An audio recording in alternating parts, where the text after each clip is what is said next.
Hi guys, welcome back to What Matters CIC. My name is Joanna Briggs and today I'm going to be talking about saving. Now, this is from a girl who has struggled to save in the past. Oh my goodness, for me, it doesn't come naturally. So if you are the same, then stick around because I'm going to be talking about a few things that I've learned along the way to actually keep money in my bank and not on Ubers.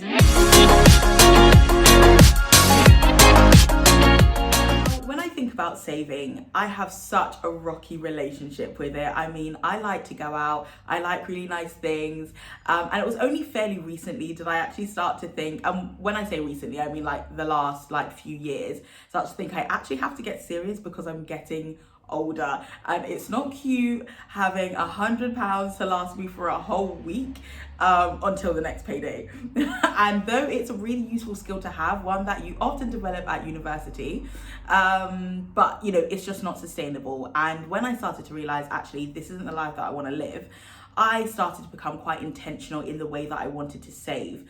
I always think that savers, there's always like two types of savers. I call them the natural saver or the work to save. I am the latter. So a natural saver would be some friends that I have. So people who find it really easy to save. They tend to be people who may not like go out quite like a lot or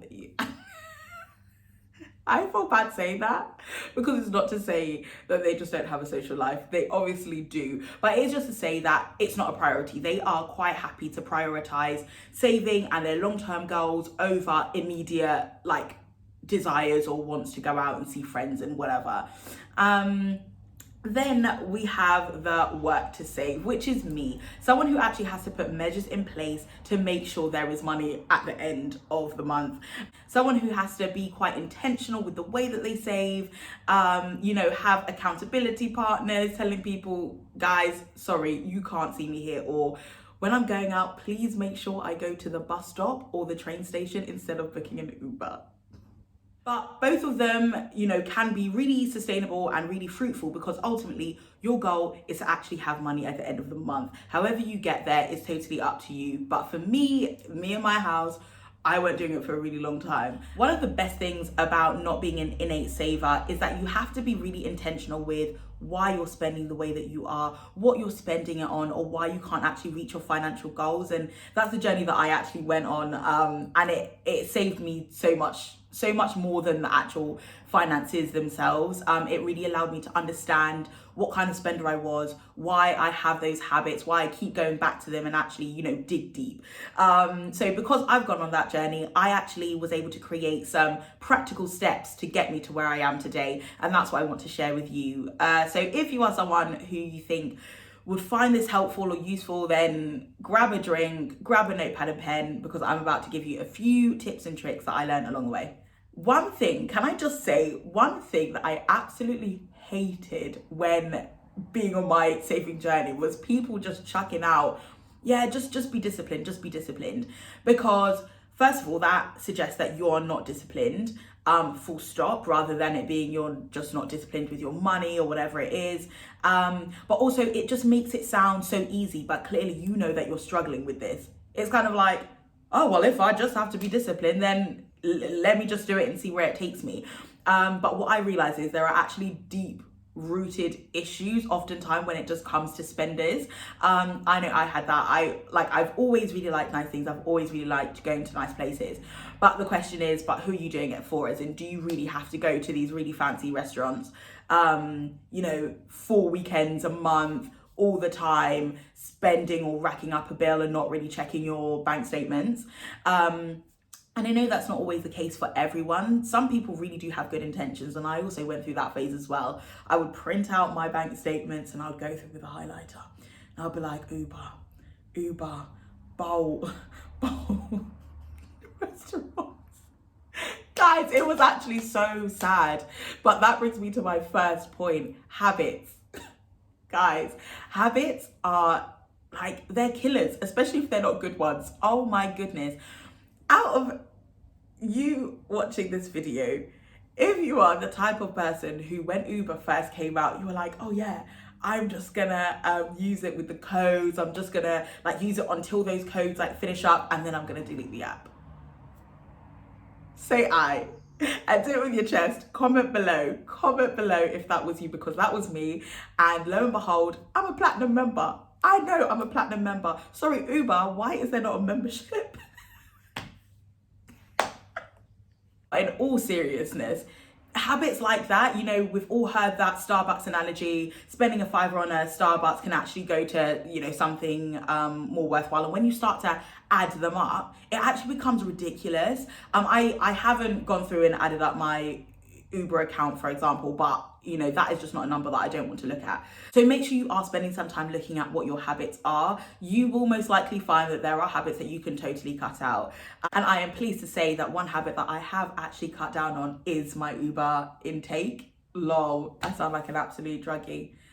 But it was, honestly, I was behaving as if I just couldn't like walk around, as if I just couldn't be around human beings.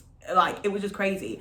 So try and figure out what kind of things you're into. It could be going out. It could be every Friday you're at the bar or a pub. It could be Ubers, Bolts, Olas. It could be subscriptions. How many subscriptions do you actually have that you know exactly the date that they come out, what you're paying for and why? If you don't know, go through them and start deleting them.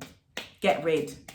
Another thing that I realized was I weren't paying myself from my salary. So you get your salary in and you start allocating. So I'm going to allocate to travel. I'm going to allocate to household needs, my rent, you know, whatever else. I'm going to give myself 4 times that I can go out in a month. Let's just say 100 here, 200 here, 800 there, whatever it looks like for you.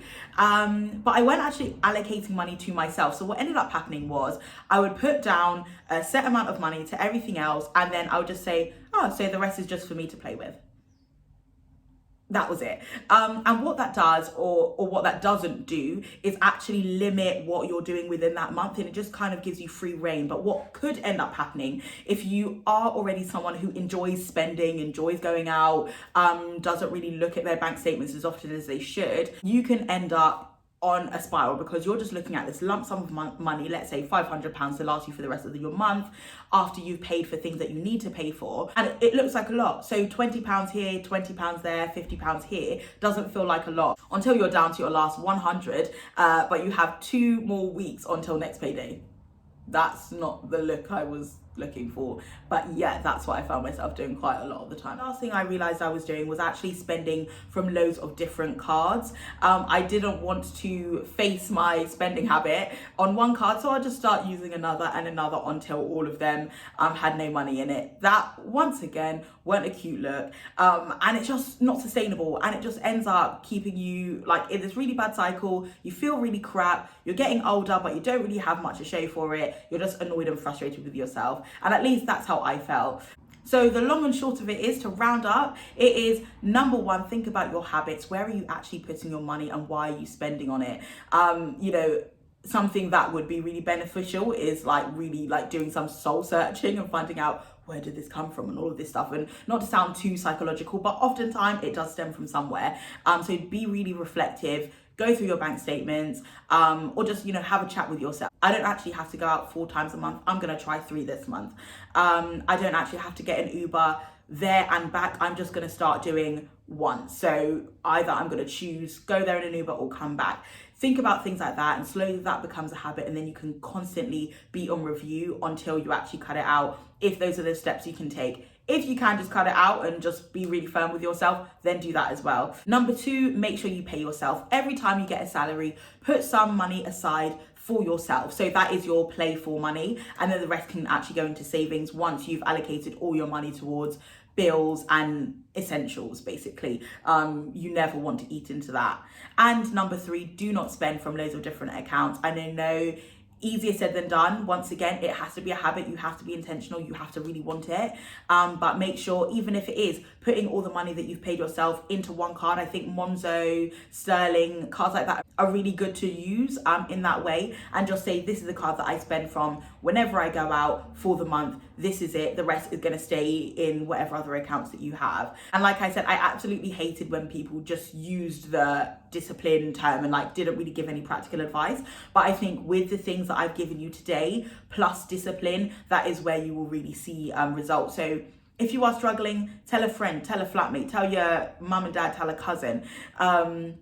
And actually just put measures in place to get you there. Nothing is just gonna come by chance. If you don't have a goal, if you don't have a vision, if you don't have the, focus to get you to where you are, number one, you could end up there, but you won't appreciate it as much. But number two, worst case scenario, you may never get there. And that is not the life that we at What Matters Here want to see for you. So if this has helped you, please do like and subscribe. Tell a friend to tell a friend.